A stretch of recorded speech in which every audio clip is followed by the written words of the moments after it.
Los turistas se agolpan en la Plaza Mayor, miran asombrados hacia la fachada de la Catedral de Cuenca, no entendiendo muy bien qué hace una pequeña Notre Dame allí plantada. ¿Acaso es un pastiche? ¿Es una reproducción? ¿Qué hace allí esta catedral de una arquitectura tan rara? Pocos saben que están ante la primera catedral gótica de Castilla, aunque es verdad que en Ávila dicen que la suya fue la primera. Debemos esa catedral a Leonor de Plantagenet, reina de Castilla junto al rey Alfonso VIII.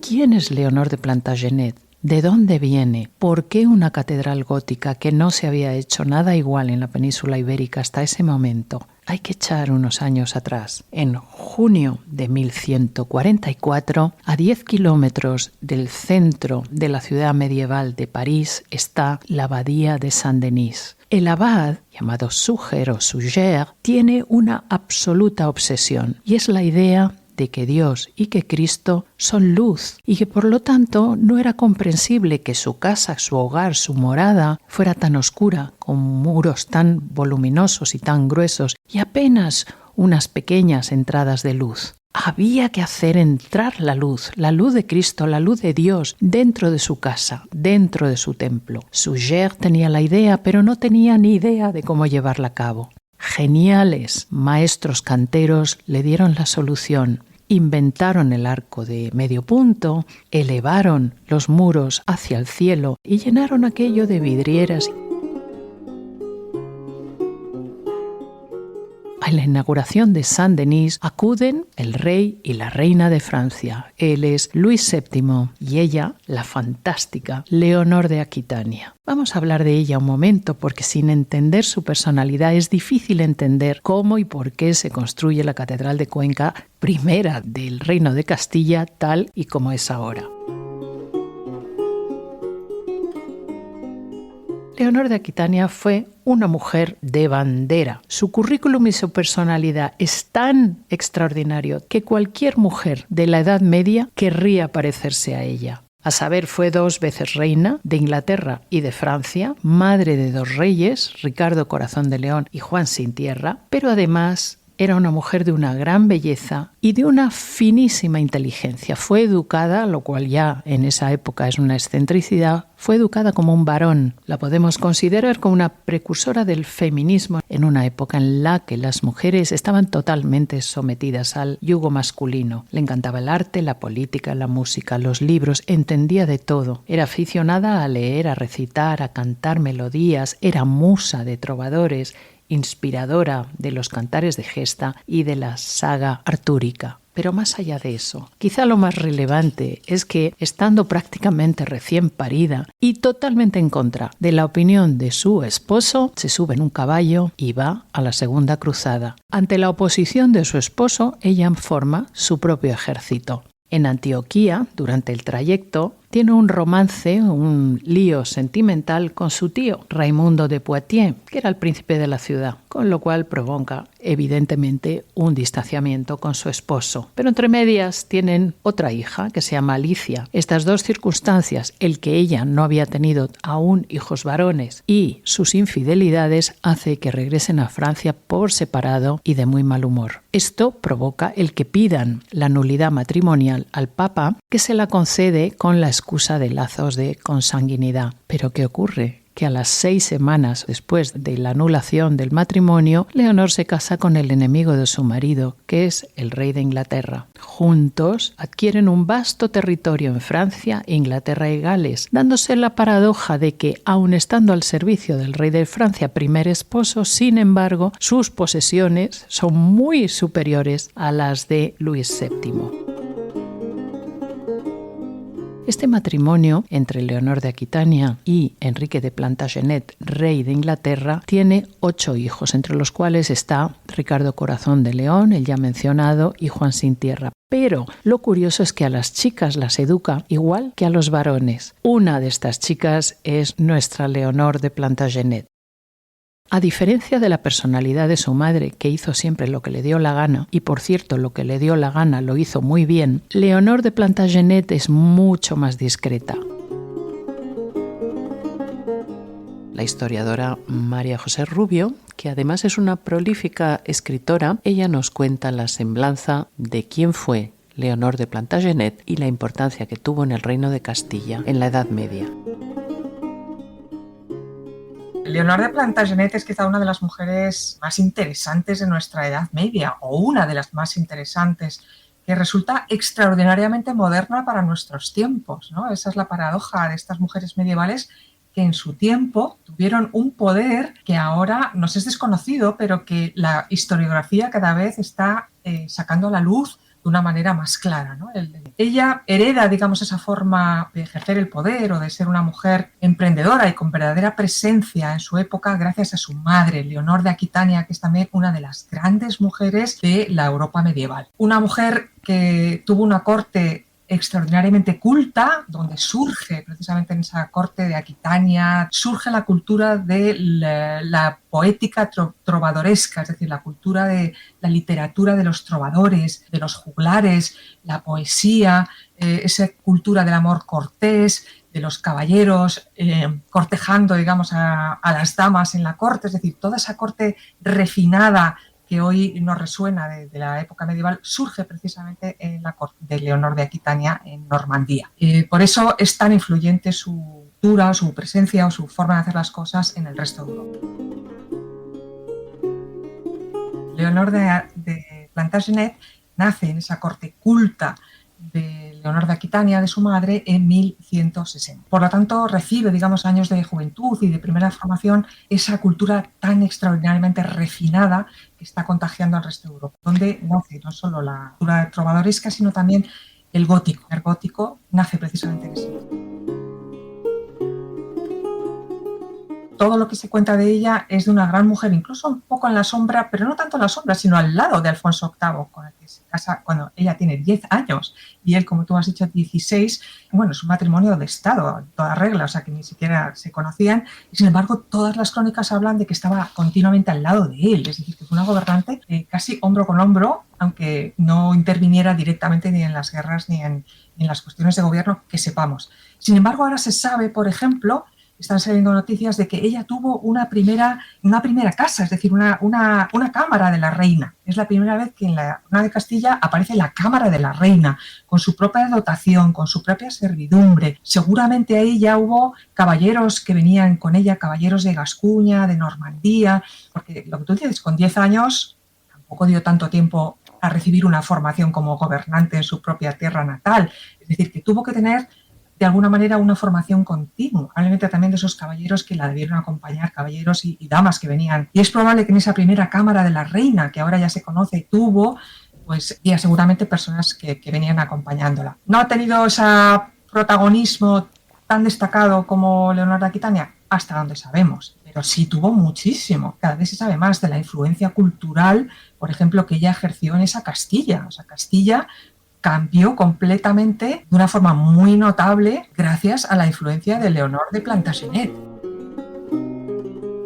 En torno a la Edad Media hay una enorme confusión. La Catedral de Cuenca pertenece a la Baja Edad Media, que pese a tener el nombre de baja, resulta que es la buena. Antes de eso, la Alta Edad Media, que aunque se llama alta, no es la buena, abarca desde la caída del Imperio Romano hasta más o menos el inicio del siglo XI. En esta época, la Alta Edad Media, se han sufrido sucesivas invasiones de los grupos germánicos por el norte y por el sur, de los grupos bereberes. También se establece en esta época el imperio de Carlomagno, un guerrero franco que intentó reconstruir él para sí mismo el imperio de Roma. También está el nacimiento de Arabia, una nueva religión llamada musulmana o islámica, predicada por el profeta Mahoma. Y en cuanto a la península ibérica, la invaden los musulmanes en el año 711 y también se abandonan las ciudades porque las personas huyen porque tienen miedo y huyen al campo y se refugian ahí. En este momento, en la Alta Edad Media, hay grandes diferencias de clases. La pobreza hace mella y la gente se muere de hambre y también de incultura. La Iglesia Católica lo domina todo, aumenta su poder, que es tan grande como el de los reyes o los señores feudales. Lucia Palazuelo, una entusiasta de la Edad Media, nos cuenta cómo eran las iglesias. Las iglesias románicas que se empiezan a desarrollar a partir del siglo XI, que es cuando surge el estilo románico, son iglesias que en la mayoría del occidente cristiano suelen erigirse como los únicos edificios políticos donde se reunía la comunidad. Tenían varias funciones, ¿no? Solo como oratorios, sino como lugares también de reunión en la que se celebraban juicios, en la que la comunidad se refugiaba en el caso de que hubiera un ataque a la villa. También responden a un tipo de sociedad feudal, en la que en los siglos bajomedievales pues esa sociedad va cambiando, ¿no?, a una sociedad mucho más urbanita. Por tanto, las iglesias románicas altomedievales normalmente las vamos a encontrar en el mundo rural, suelen estar exentas, no suelen participar de una vida urbana en absoluto, y además, aunque hoy en día no lo conservamos, pues solían estar rodeadas de monasterios.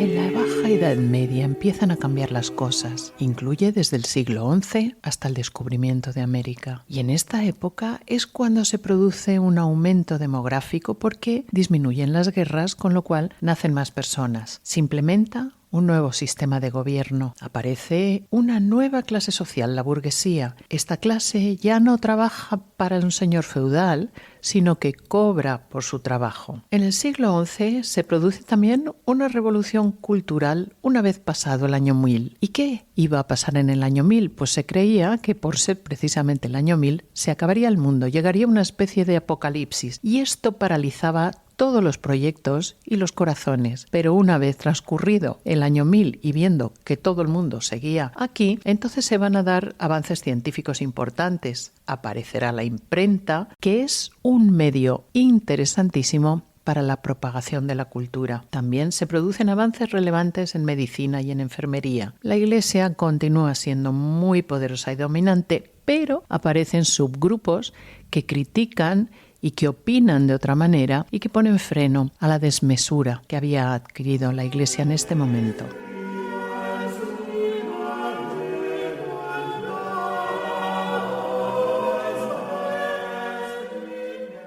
Asimismo, se inician una serie de cruzadas que supuestamente estuvieron concebidas como expediciones religiosas y militares para recuperar el Santo Sepulcro de Cristo en Tierra Santa. En la península ibérica, en la Baja Edad Media, que como digo es la más cercana a nosotros, suceden además varias clases sociales muy diferenciadas. Por un lado están los reyes y la nobleza, que ostentan el poder, manejan las armas, hacían la guerra contra los musulmanes y eran dueños de las tierras. También estaba el pueblo, normalmente inculto e iletrado, y también estaba el clero, agrupado en conventos y en diferentes órdenes, entre ellas las más importantes en la península ibérica eran los dominicos y los franciscanos. Estos monjes eran los que dominaban el saber, los libros y custodiaban las bibliotecas. Eran cristianos instruidos, educados para mantener el saber basado en la religión católica. Y luego también había otras minorías, los judíos y los moros, que convivían, la verdad es que bastante pacíficamente, con los demás, hasta que empezó la Reconquista.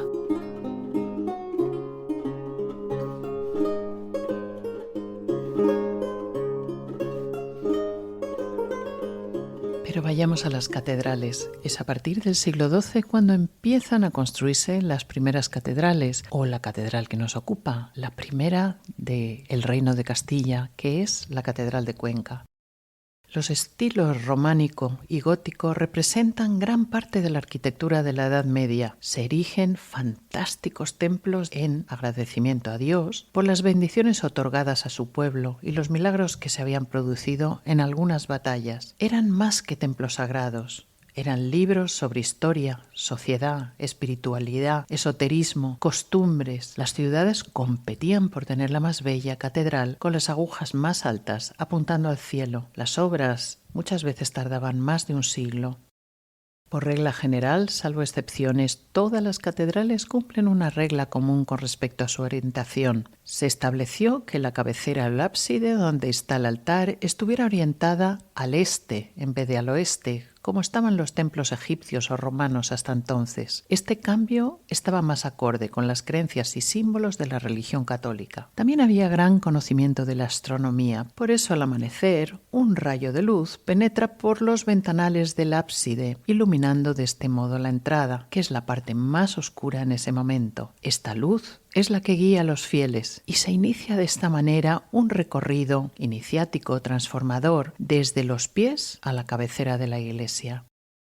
Este simbolismo se acentúa muchísimo en el gótico, en la Catedral de Cuenca en particular, ya que la mayoría de ellas están construidas a base de vitrales y no de piedra. El paso de los fieles desde la entrada principal hacia el altar es símbolo del paso de las tinieblas a la luz. Si los templos tuvieran una orientación cualquiera, todo esto se perdería y con ello parte de su belleza y su riqueza. En el interior, la luz crea un espacio sagrado, coloreado y cambiante, con connotaciones de un profundo carácter religioso. Las nuevas tecnologías hacen posible la construcción de grandes vidrieras policromadas. Resulta curioso que hoy día no se sabe cómo hacer que estos vidrios tengan el mismo color que tuvieron en su momento. La fórmula de alguna manera se ha perdido en el tiempo y cuando se quiere restaurar una vidriera estropeada por el tiempo, por las guerras o directamente por pedradas de los transeúntes, es imposible recuperar el color que tuvieron inicialmente, al menos con las técnicas que hay hoy día. En la península ibérica no había gran tradición en el arte de la vidriera. Sin embargo, con Leonor de Plantagenet vienen maestros, vienen artesanos de Francia y enseñan a los que estamos aquí.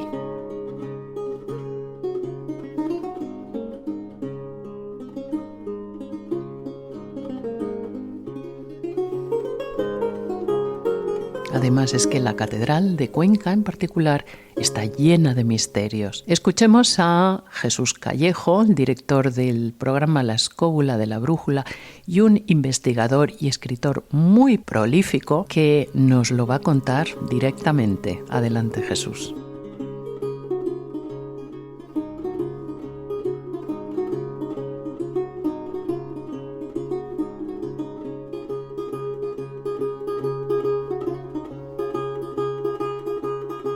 Bueno, por de pronto lo llama la Catedral de la Luz. Eso ya creo que nos pone en antecedentes de la luminosidad que tiene esa catedral. Ciertamente es una catedral muy rara, muy atípica. De hecho, es una catedral Frankenstein, ¿no? Porque tiene todo tipo de estilos. Se construye en el siglo XII, además en un momento muy específico, que luego te comentaré, y se construye encima y derribando lo que era la mezquita árabe, porque era una posesión musulmana en su momento, hasta que Alfonso VIII sitia el lugar y además los sitia con una fecha muy concreta, que es el 6 de enero de 1177. 6 de enero, curiosamente, pues el día, ¿no?, de la Epifanía, el día de los Reyes Magos, porque tiene mucho que ver, según la leyenda, también con una aparición luminosa, con una aparición mariana. De ahí que la patrona de Cuenca se llame Nuestra Señora de la Luz, siendo una virgen negra. Entonces, bueno, está lleno, como ves, de curiosidades, a veces paradójicas, pero que todo indica de que el lugar que se eligió, tanto por la mezquita como luego por la catedral, para construir ahí la primera piedra, sobre todo por Alfonso VIII y su mujer, Leonor de Plantagenet, que tenía muchísimo interés en crear esta catedral ya de estilo gótico, como tú bien has dicho, sería la primera catedral gótica de Castilla, aunque los de Ávila también dicen que sería la suya, ¿no? Pero bueno, estaríamos ahí unos y otros, porque sabes que las catedrales tardaban muchísimo en construir.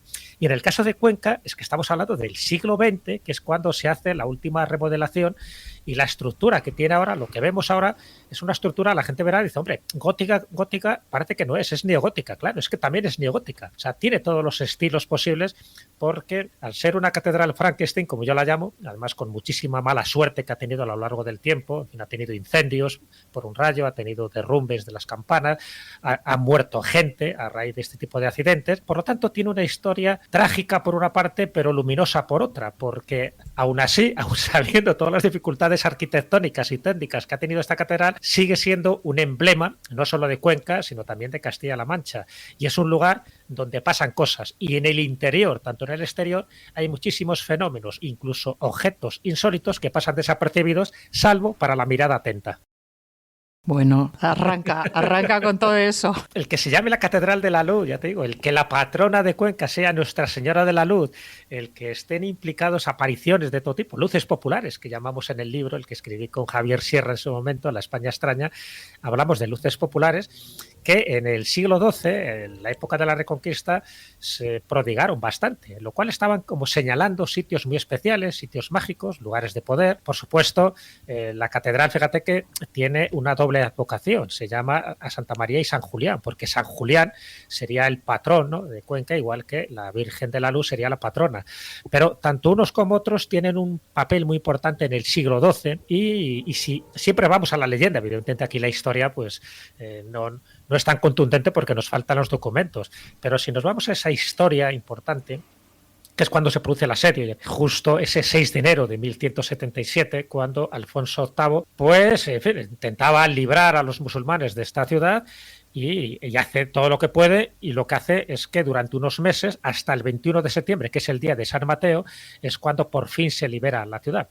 Pero entre medias ocurren acontecimientos extraños. Y uno de los acontecimientos es que esta leyenda asegura que Alfonso VIII tiene un sueño, pero un sueño muy vívido, muy lúcido, donde ve a una mujer revestida de luz, evidentemente la identifica como la Virgen, que por una parte le está dando ánimos, como diciendo, no desesperes, que al final vas a conquistar esta ciudad y la vas a conquistar para las tropas cristianas, sino que además te diré dónde hay una imagen mía, ¿no?, una imagen escondida en épocas anteriores, en épocas visigodas, y que además será un poco como el emblema que servirá de acicate y de aliciente para las tropas cristianas. Bueno, pues efectivamente, él se queda con el run run y ve una serie de luminarias que aparecen en el cielo, no una, sino varias luminarias que están incidiendo sobre este lugar, ¿no?, sobre la antigua mezquita, con lo cual ella entiende que es un augurio de que algo positivo va a ocurrir, es decir, que tienen el beneplácito de los dioses, en este caso de la Virgen. Y luego, efectivamente, trasteando por distintos sitios, por los alrededores de Cuenca, cerca donde estaba la mezquita, todavía evidentemente faltaba la primera piedra para la catedral, encuentra en una oquedad esa imagen de una Virgen negra que claro, por todas las luminarias que habían ocurrido alrededor, presintiendo, ¿no?, de que algo extraordinario, algo divino iba a ocurrir, pues la dieron esta advocación, ¿no?, la Virgen de la Luz. Entonces, desde ese momento, todas las tropas, pues es como que quedan enardecidas, ¿no?, por este tipo de acontecimientos, por este tipo de fenómenos lumínicos, por estas luces populares, y es cuando se produce con una cierta rapidez esta victoria, ¿no?, que entren dentro de las murallas y que consigan rendir esta plaza, que era muy importante a nivel estratégico, ¿no? Bueno, pues desde ese momento es cuando se empieza a poner la primera piedra, y el escudo de Cuenca es muy significativo porque ya sabes que las leyendas siempre nos están dando una parte de realidad y hay que mirar tanto las leyendas como la toponimia como los escudos heráldicos. En este caso, ¿qué escudo tiene Cuenca? Tiene un grial, con lo cual también hay una pista ahí para seguir, ¿no?, porque dice que posiblemente fuera el receptáculo del Santo Grial dentro de, en fin, de los distintos vericuetos que tuvo a lo largo de la historia. Y por otra parte hay una estrella de 8 puntas. La estrella estaría simbolizando, sin ningún tipo de duda, el acontecimiento lumínico que presenció Alfonso VIII y posiblemente también su mujer, Leonor de Plantagenet. Entonces ahí queda reflejado para la posteridad. No es casual. Entonces, que aparezca un grial, que en principio hace referencia a San Mateo, porque cuando se conquista el 21 de septiembre es la festividad de San Mateo, y por otra parte la luminaria.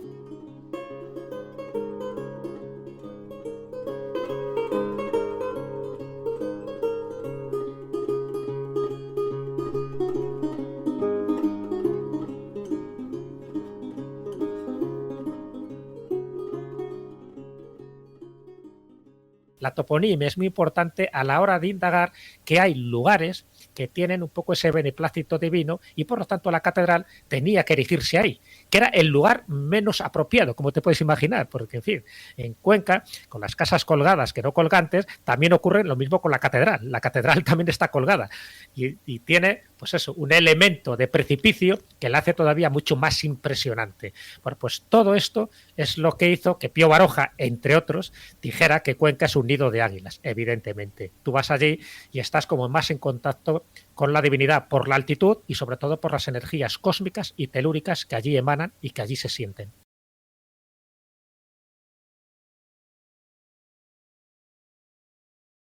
Pero también es que en el interior hay cosas que son únicas, ¿no? Desde el transparente, en fin, los cuadros que tienen, las reliquias, las estatuas. Hay, por ejemplo, que eso pasa muy desapercibido en general, ¿no?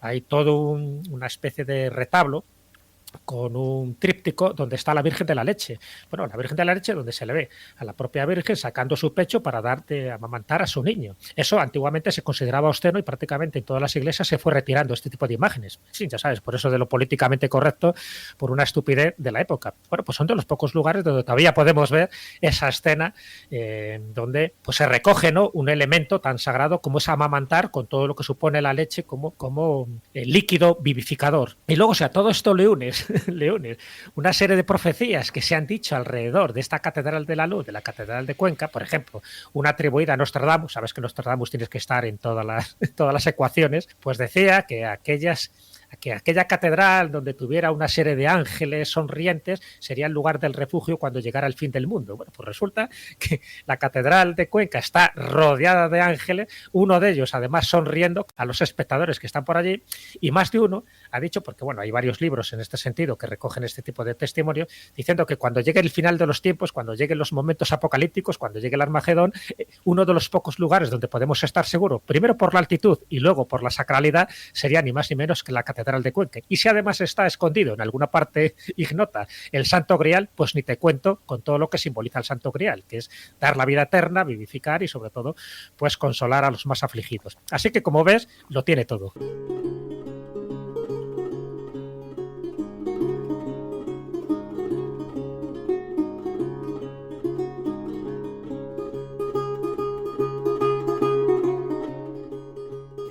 ¿Qué significan las gárgolas? ¿Por qué se ponen en el exterior? ¿Por qué son tan monstruosas? Ya probablemente vienen del románico, también se utilizaban, sí. Lo que pasa que en el gótico adquieren una monstruosidad aterradora que quizá en el románico no tanto. Tiene dos significados, uno muy práctico, muy profano, vamos a llamarle, que es para desaguar, ¿no? ¿Pero por qué tienen esa forma? ¿Por qué tienen formas demoníacas? ¿Por qué tienen formas de dragones? ¿Por qué tienen forma de animales? A veces de monstruos, ¿no? por cuyas bocas va saliendo, ¿no?, el agua excedente de la lluvia. Bueno, porque tienen esa función, igual que también ocurre con algunos templos budistas o taoístas, ¿no?, donde se colocan monstruos en el exterior. Es decir, están haciendo un poco de protección espiritual para que las bajas vibraciones, los malos espíritus, en fin, los espíritus siempre más oscuros, más densos, se queden en el exterior. Y de hecho, muchas veces también queda reforzado en este tipo de templos, tanto cristianos como budistas, con campanillas, porque sabes que el sonido de la campanilla es un sonido de alta vibración y por lo tanto genera una campana metafórica de protección. Entonces, lo que hacen este tipo de gárgolas con esa representación tan monstruosa y tan demoníaca es como diciendo, lo profano, lo espeso, lo oscuro, lo de baja vibración queda fuera y en el interior entramos en un lugar espiritual, en un lugar sagrado, por lo tanto en un lugar en el que tienes que estar preparado para recibir las energías que se transmutan en el interior, porque las catedrales, y eso pasa también en la de León, que también tiene una historia bastante trágica, ¿no?, en cuanto a derrumbes y a reconstrucciones. Las catedrales funcionan como una especie de máquina de transmutación de energías, es decir, tiene todo un proceso alquímico y por eso es muy importante saber que tanto los capiteles como las enjutas, como, en fin, con toda la decoración interna que hay, obedece a una especie de planificación teológica, es una especie de catecismo donde los santos que están colocados en determinado lugar, sean santos, sean vírgenes, en fin, un poco las energías masculinas y femeninas, todo tiene un porqué y la simbología también. Entonces, partiendo del exterior, es decir, con las gárgolas, acuérdate, todas las catedrales tienen una serie de escaleras que tienes que subir. ¿Por qué? Porque tienes que diferenciar el mundo profano del mundo sagrado. Siempre hay que subir un número de escaleras, que casi siempre son impares. No recuerdo las de Cuenca, fijaros, pero siempre son impares. Suelen ser 3, o son 5, o son 7, o son 9, ¿no? Y luego entras en un lugar sagrado, en un lugar donde la luz se expande. Y conociendo toda la historia de esta catedral, es cuando te das cuenta y dices, qué maravilla el que lo construyó. Y uno de los que lo construyeron, ya posteriormente, que estamos hablando de Ventura Rodríguez, que además tiene mucho que ver también con construcciones en Madrid. Ventura Rodríguez es el que hizo una obra barroca impresionante, que es El Transparente, ¿no? Donde está el altar mayor, donde está el sepulcro de San Julián, y es una obra magnífica, una obra de artesanía, de orfebrería, de arquitectura impresionante, y que además realza toda esa luz, todo ese magnetismo, todo ese telurismo que te comenté antes.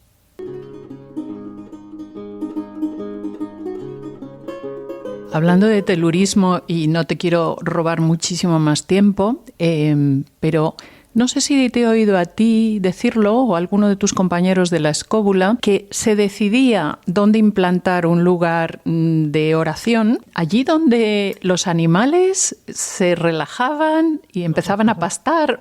Sí, bueno, es un poco viendo el comportamiento de los animales, ¿no? Esto se comenta que los tuareg, en fin, como pueblo nómada, allí donde los perros se ponían a descansar o los camellos, pues se les dejaba un poco, ¿no? Para que moraran ahí a sus anchas, y aquel sitio que elegían, además lo elegían, en fin, por ese instinto que tienen los animales, allí es donde luego colocaban sus tiendas de campaña, sus jaimas, etcétera, ¿no? Bueno, pues ese es un lugar que dice, es un lugar apetecible porque se supone que es como más recomendable a nivel energético, ¿no? Ya sabes que el planeta Tierra está recorrido por una serie de líneas energéticas que se llaman las líneas Harman, otros también hablan de que hay otro tipo de líneas que son las líneas Curry. Bueno, pues según donde tú te asientes, por ejemplo, tu hogar, y por supuesto un lugar sagrado, es importante, ¿no? Tanto la orientación como la ubicación.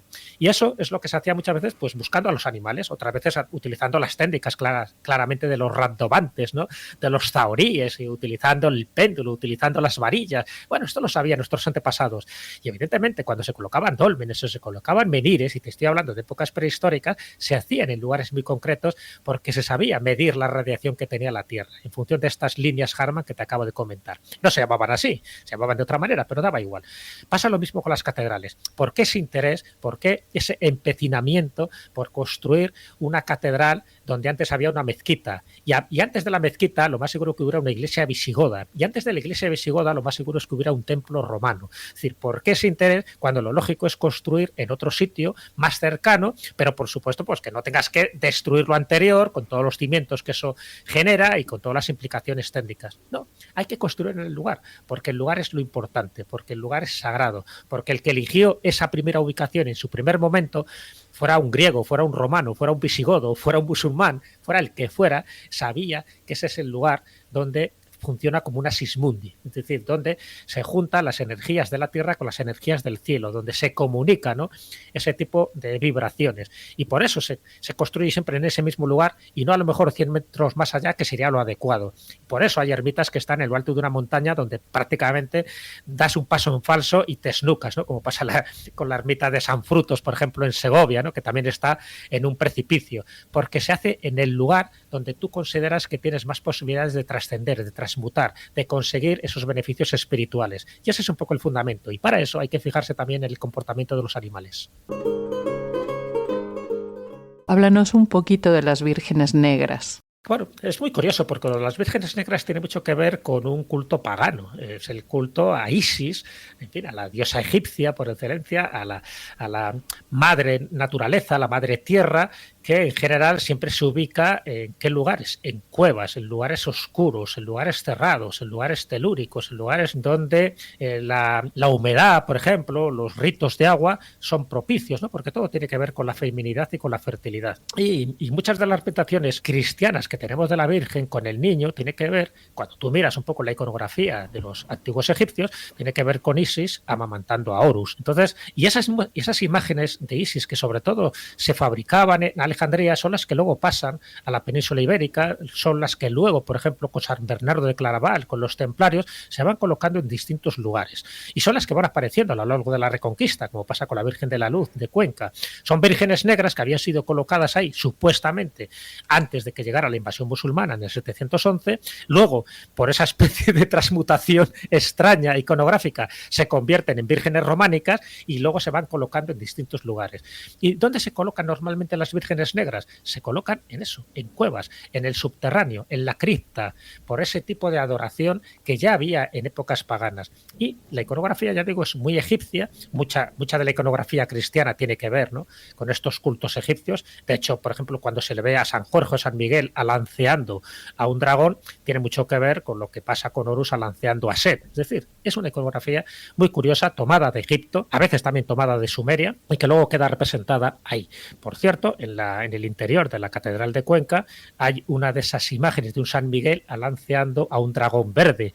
Muy curioso, ¿no? Porque ¿San Miguel o San Jorge? ¿San Miguel? La diferencia está en qué tipo de animal, ¿no? Si tiene alas, evidentemente, no recuerdo ahora si tiene alas es San Miguel, si no tiene alas es San Jorge, ¿no? Que San Miguel casi siempre se le representa en lugares altos, en lugares donde templo, en este caso la Catedral de Cuenca, está en un promontorio, ¿no? San Miguel casi siempre, fíjate en las advocaciones que tiene San Miguel, siempre verás que está en lugares altos, ¿no? Y San Jorge, evidentemente, con su santo de la Capadocia, pero que luego se convirtió en santo patrono tanto de Aragón como de Cataluña, en fin, como de tantos lugares de Italia, es el que no tiene alas. Hay que distinguirlo, pero la representación es la misma, es decir, el que está lanceando, sea un demonio, sea un dragón, está lanceando el paganismo, está lanceando o está dominando las fuerzas más pasionales, más telúricas, más del paganismo. Es un poco lo que se intenta, es decir, como hay una etapa que ha pasado, de alguna forma superado, y ahora estamos en una etapa superior, según ellos, que sería la del cristianismo, la de la espiritualidad. Entonces, bueno, me refiero que todo eso es un poco lo que simboliza este tipo de elementos. Y, por supuesto, las vírgenes negras, allí donde se han encontrado, ojo, a veces son vírgenes morenas, no vírgenes negras. La Virgen Morena, que también tiene unas implicaciones esotéricas y a veces muy relacionadas también con los templarios y con los hospitalarios, y luego está la Virgen Blanca. Normalmente las vírgenes blancas son muy posteriores, ya son vírgenes del siglo XVI, siglo XVII. Cuando nos vamos a una Virgen negra, normalmente siempre está asociada o bien al mundo visigodo, se convierten en vírgenes románicas y suelen ser del siglo XII o del siglo XIII.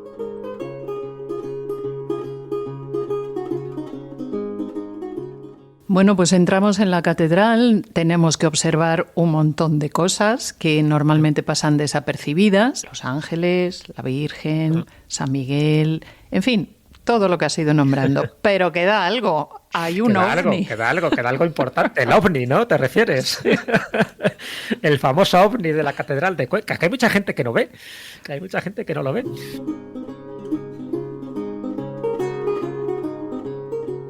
Dejemos en abierto para que la gente entre y lo busque. Porque bueno, voy a dar unas pistas si quieres. Voy a dar unas pistas, vale. Voy a dar unas pistas que tienes que hacer con tu grupo. A todos aquellos que nos estén escuchando ahora y quieran acercarse a la Catedral de Cuenca y quieran ver algo sorprendente, bueno, por supuesto, buscar el Santo Grial, a ver si lo encuentran, buscar una serie de cosas muy extrañas que hay en el interior, pero tienen que ir a la Capilla de Santa Bárbara, ¿vale? Esta Capilla de Santa Bárbara, la patrona de los mineros y la patrona de las tempestades, no por casualidad, justo en esta capilla es donde está esta nave. Cuando digo nave es porque no estamos hablando de una estrella, no estamos hablando de un efecto lumínico, sino sencillamente, tú ves, es que clarísimamente, es como una nave extraña, que ves una serie de estrellas como a modo de ventanillas, y luego de la parte baja de esa especie de nave, de objeto volante no identificado, sale como un rayo de luz, ¿no? Bueno, esto está hecho por Martín Gómez el Viejo, un maestro pintor de la época, y cuando digo de la época estoy hablando del siglo XVI, como ven, no es de cuando se construyó, sino posterior, y que a todo el mundo le deja un poco sorprendido, porque es como una poderosa luz, un haz de luz que surge de la panza de este objeto, y que va iluminando como un poco la escena que hay debajo, ¿no? Porque, en fin, esta especie de altar está compuesto, ¿no?, tanto por esculturas como pinturas, y hay representadas varias historias, pero el hecho que esté es sobre todo dedicado a Santa Bárbara, en fin, esa patrona, ¿no?, de las tormentas, de los rayos, de los truenos, de la luz, pues es muy significativo. Yo no sé, Martín Gómez el Viejo, qué es lo que estaba pensando en aquel momento que intentó representar, pero dentro del contexto es lo que llamamos popularmente el ovni de Cuenca, porque es lo más parecido dentro de las imágenes sagradas religiosas que hay en una catedral, es lo más parecido que ahora consideramos que es un FANI. Pues ya no se llaman ovnis, ahora se llaman fenómenos anómalos no identificados. Bueno, pues sería un FANI dentro, ni más ni menos, que en la Catedral de Cuenca, que sabiendo lo que sabemos del Santo Grial, de la Virgen Negra, de Nostradamus y de tantas profecías que se han hecho, pues a lo mejor tiene un porqué, y justo es una luz popular que se relaciona directamente con aquella luz popular que en su momento vio Alfonso VIII de Castilla. En cuanto al Santo Grial, aparte del escudo, ¿hay alguna pistita más que nos puedas dar? Una pistita, no nos digas dónde está, dónde lo vamos a encontrar, sino ya quisiera yo saber dónde está. No hay dos pistas, no hay dos pistas. Una es el escudo de Cuenca, que ya te lo he comentado antes. Sí. El escudo de Cuenca tiene un cáliz, tiene un grial, ¿no? Y encima una estrella de 8 puntas. Eso es una pista. Segunda pista, acceder a un libro concreto. Es un libro escrito por Rodrigo de Luz Lamarca. Fíjate que ya el apellido de Luz ya nos está indicando también un poco todo ese simbolismo que tiene la Catedral de Cuenca. Bueno, pues él hizo una tesis en su momento defendiendo que la Catedral de Cuenca había sido inspirada para custodiar el Santo Grial vinculado a la Orden Templaria, él lo asocia, que los templarios también estuvieron por allí, y por supuesto al culto y al mito del apóstol Santiago, ¿no? Que también tiene mucho que ver un poco con la Catedral de Cuenca. Así que recomiendo ese libro, que se puede conseguir allí en Cuenca. La última vez que yo fui todavía lo vendían en las librerías de allí, por internet también se puede conseguir, porque él es el que da una serie de pistas y de claves para intentar mostrar, que no demostrar, que el Santo Grial estuvo o posiblemente sigue estando en esa catedral.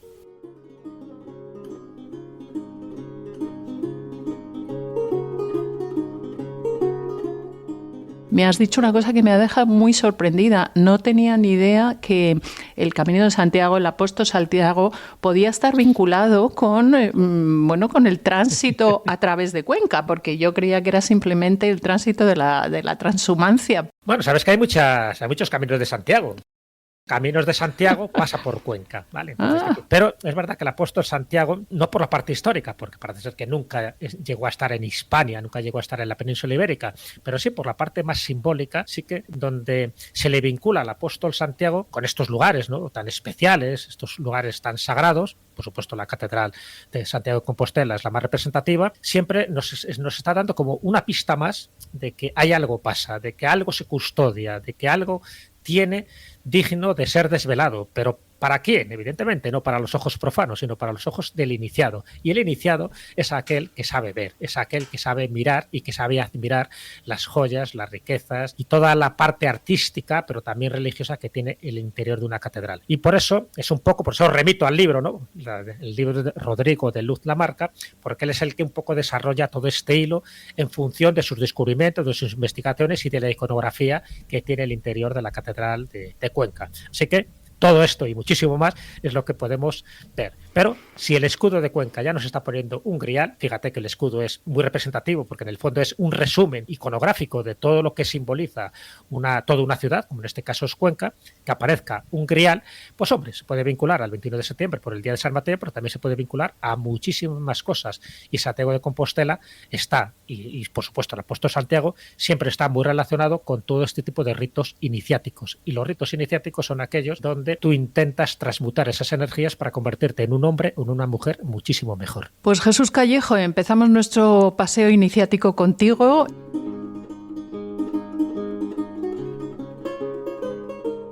Pues ya, solo me queda invitarte a que visites no solamente la Catedral de Cuenca, sino todo el patrimonio que tenemos en esta maravillosa España nuestra, que pese a las guerras, expoliaciones, robos, desamortización de Mendizábal, a pesar de todo ello, mantenemos auténticas joyas. Nos vemos en el siguiente podcast.